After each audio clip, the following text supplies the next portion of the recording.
Sandeep university में मौजूद है और संदीप यूनिवर्सिटी की चर्चा जब होती है तो मधुबनी की चर्चा एक खास तरीके से होने लगती है, क्योंकि एक छोटा सा गांव है सिजौल जिसको कि संदीप यूनिवर्सिटी खुलने के बाद लोग जानने लगे। हालांकि हम राजनगर को पहले से जानते, इस क्षेत्र में कुमारिल भट्ट जैसे विद्वान पैदा हुए, वाचस्पति मिश्र जैसे विद्वान यहाँ पे पैदा हुए जो आस्तिक दर्शन के बहुत बड़े विद्वान थे। और ऐसे में यदि शिक्षा का कोई केंद्र यहाँ पर फिर से स्थापित होता है तो कुमारिल भट्ट और वाचस्पति मिश्र का चर्चा भी हम करने लगेंगे।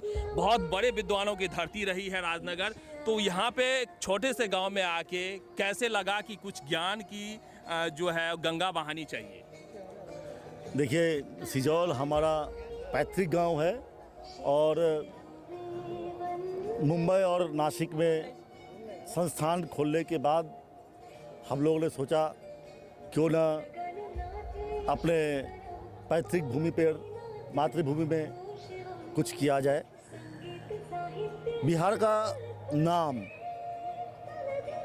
आप जानते ही हैं, हम नहीं बोलेंगे बहुत ख़राब है, लेकिन जो भी चर्चा में हमेशा रहा है बिहार, वो माइग्रेशन को लेके। यहाँ पे जो माइग्रेशन होता है बिहार से 3 कारण से होता है। एक हायर एजुकेशन के लिए, दूसरा एम्प्लॉयमेंट के लिए और तीसरा क्वालिटी हेल्थ केयर के लिए। तो हम देखिए, हम एजुकेशनिस्ट हैं, हमने अपनी जिम्मेदारी को समझते हुए हायर एजुकेशन में माइग्रेशन को चेक करने के लिए हमने सोचा क्यों ना अपने गांव में एक ऐसे संस्थान, ऐसा इंस्टीट्यूशन स्टार्ट करें जो बच्चे घर में रहकर कम या मध्यम फीस में वह क्वालिटी एजुकेशन ले ले, जिससे क्या जो बाहर जाते हैं, यहाँ की जो इकोनॉमी बाहर जाती है, वो कम से कम उतना चेक हो जाए। एक यूनिवर्सिटी खोलने से, सिजौल में एक यूनिवर्सिटी खोलने से हम नहीं कहते जो बिहार का एजुकेशन सीन बदल जाएगा, लेकिन हम संदीप यूनिवर्सिटी सिजौल के माध्यम से एक मॉडल क्रिएट करने की कोशिश की है और हम सबको बोलते हैं यह एक सक्सेसफुल मॉडल है और हमें यहाँ पर किसी भी तरह का कोई परेशानी नहीं हुई है। अनुभव हमारे बहुत अच्छे रहे हैं और जितने भी एजुकेशनिस्ट, जितने भी संस्थानिक जो बाहर में, मधुबनी के बाहर में है या बिहार के बाहर है, हम सबसे आग्रह करना चाहेंगे वह भी बिहार में, विशेषकर मधुबनी में, मिथिला में यूनिवर्सिटी खोलें, जिससे क्या यहाँ के छात्र जो बाहर जाके हायर एजुकेशन करते हैं उनको अपने राज्य में क्वालिटी एजुकेशन मिले। अच्छा, एक बड़ा, हम जब बिहार से बाहर जाते हैं तो एक होता है कि देखते हैं खास करके न्यू जनरेशन में एक चर्चाएं होने लगती है, हमारे माता पिता बिहार से थे, हम दिल्ली से हैं, हम बम्बई से हैं। ये खास करके बिहारियत को छुपाने की कोशिश में लोग करते हैं और किसी समय में बिहार बदनाम भी काफ़ी ज़्यादा हो गया। तो क्या लगता है कि ऐसे में बिहार को यदि एजुकेशन, जो भी बाहर रहने लगे, पलायन करके इंडस्ट्रियलिस्ट हो गए हैं, एजुकेशन में बढ़िया काम कर रहे हैं, वो यदि रिटर्न आते हैं तो कुछ जो हम लोग 1917 या 1920 की जिक्र करते हैं तो उस टाइप रिटर्न आ पाएगा? देखिए, आपने बताया ना जो आइडेंटिटी छुपाते हैं, बिहार में क्या हो गया है, आज़ादी के बाद करीब एक आइडेंटिटी क्राइसिस से जूझ रहा है बिहार। आप देखेंगे, कहना नहीं चाहिए, अगर आप बिहार के बाहर हैं, अगर आप किसी को पूछेंगे, किसी बिहारी को, जब कहाँ के हो, तो बिहार का नाम छोड़ के बिहार का नाम लिए बगैर कहीं और राज्य का या और शहर का नाम बोलता है। यहाँ पर भी अगर आप, मतलब बिहार जो है, कहते ही खराब लगता है, चाहे जो भी रीज़न रहा हो, बाहर में बिहार गाली का पर्यायवाची बन गया है। ये तो बिहार के बाहर की बात है। अब बिहार में भी अगर आप देखेंगे, अगर किसी को नाम पूछेंगे, आपका नाम क्या है? अभिषेक झा। अच्छा, चलिए आपने अभी पहला आदमी बोला जो पूरा अभिषेक झा पूरा नाम बताया। या तो कोई बोलेगा अभिषेक रमन या अभिषेक रंजन या अभिषेक कुमार या अभिषेक, वो सरनेम छुपाते हैं। अगर झा अगर है वो भी सरनेम छुपाएगा, यादव है तो वो भी छुपाएगा। पता नहीं, एक आइडेंटिटी क्राइसिस से बिहार जूझ रहा है। हमारे यहाँ पर तो हम महाराष्ट्र में या साउथ में देखेंगे, वो अपने नाम के साथ पिता का नाम जोड़ता है, गांव का भी नाम जोड़ता है, जगह का भी नाम जोड़ता है और प्राउडली कहता है जो हम किस जगह के हैं। तो इसका सिर्फ एक ही कारण है, पिछड़ापन की वजह से। तो यह लगता है कि मिथिलांचल का मार्केटिंग नहीं हो पाया जितना हमारे पास में है। जैसे हमने कहा, कुमारी भट्ट जो मंडन मिश्र के गुरुदेव थे, उनका घर बगल में ही है, 4 से 5 किलोमीटर की दूरी पर है, जिस जगह पे आप खड़े हैं वहाँ पे।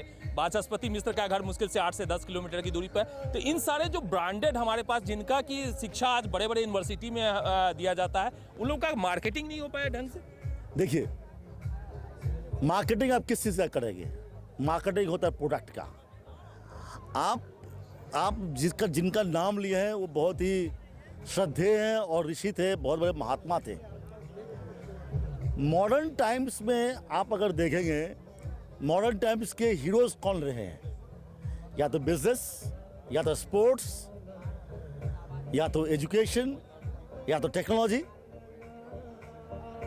इन सब चीज़ों में आपका मिथिला और बिहार शायद बहुत पीछे है। अभी हो गया है, अभी हो गया है। आपने नाम लिया माननीय विद्यापति जी का, मंडन मिश्र का, वाचस्पति मिश्र का, वो करीबन 400-500 साल पहले हुए हैं। अभी भी मिथिला और बिहार अतीत में जी रहा है। अतीत नया कुछ नहीं है, नया कुछ नहीं है। तो यह कब होगा? आपको वर्तमान को सुधारने की जरूरत है। अगर जब वर्तमान सुधरेगा, और वर्तमान सुधरेगा किससे? एंटरप्राइजिंग से। वर्तमान सुधरेगा सिर्फ गवर्नमेंट जॉब से नहीं, वर्तमान सुधरेगा आपके एंटरप्रेन्योरशिप से, बिजनेस से, स्पोर्ट्स से, कल्चर से। तो इसके चीज़ की ज़रूरत है। जब यहाँ के जो, अगर आप बच्चों से पूछेंगे भाई तुमको क्या करना है, तो आपको जॉब करना है। जॉब करना, जब तक यहाँ के लोगों की मानसिकता नहीं होगी जो हमें जॉब देना है, तब तक इस क्षेत्र का विकास नहीं होगा और आप हमेशा मनी ऑर्डर इकोनॉमी पे आप डिपेंड होंगे। इसके लिए अगर आपको क्षेत्र का अगर विकास देखना चाहते हैं, तो मिथिला को, बिहार को एंटरप्रेन्योर्स ढूंढना पड़ेगा और एंटरप्रेन्योर्स को बढ़ावा देना पड़ेगा, तभी इस क्षेत्र का विकास। एक चीज़ बड़ा यहाँ पे और भी है कि लोग काम करवा लेते हैं किसी से और थैंकलेस टाइप से करते हैं। जैसे संदीप झा, कौन है संदीप झा? अब बड़ा पीठ पीछे जैसे काम आएगा तो आपके पास आएंगे, तो बहुत सारे व्यवसायी इसलिए भी भागते हैं। तो आपको भी सामना करना पड़ा क्या इस टाइप से? देखिए, जो व्यवसायी होते हैं ना, जो एंटरप्रेन्योर्स होते हैं ना, वो हार्ड टास्क मास्टर होते हैं। ये छोटे मोटे चीज़ों से घबराते नहीं हैं और वो लोग एप्रिसिएशन के लिए नहीं आते हैं। वो एक अपनी उनकी अलग मंजिल होती है वहाँ तक पहुँचने के लिए। और हम जैसे एंटरप्रेन्योर्स को किसी की थैंक्स की ज़रूरत नहीं है। हम लोग एक अपने मिशन पे आए हैं और हमें तो यहाँ पे सबसे सहयोग ही मिला है।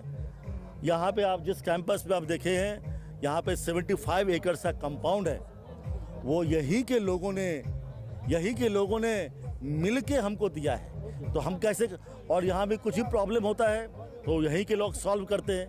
तो हम कैसे कह सकते हैं यहाँ के लोगों ने हमें सहयोग नहीं किया? कहने का मतलब है यहाँ के लोग काफ़ी इमोशनल होते हैं। आप अगर झूठे वायदे करेंगे तो आपको यहाँ पर सपोर्ट नहीं मिलेगा। आपको यहाँ के मिथिला की भूमि ऐसी है, यहाँ के लोग इतने इमोशनल हैं। जितने भी हिंदुस्तान में भगवान आपने देखा है, सब इसी धरती पे पैदा हुआ है। इसी धरती ने, यही के इंसान ने इंसान को भगवान बनाया है। तो अगर आपके मन में सच्चाई है, अगर नीयत साफ है, तो यहाँ पे किसी चीज़ की कमी नहीं है। सिर्फ जज्बा चाहिए और आप में पैशन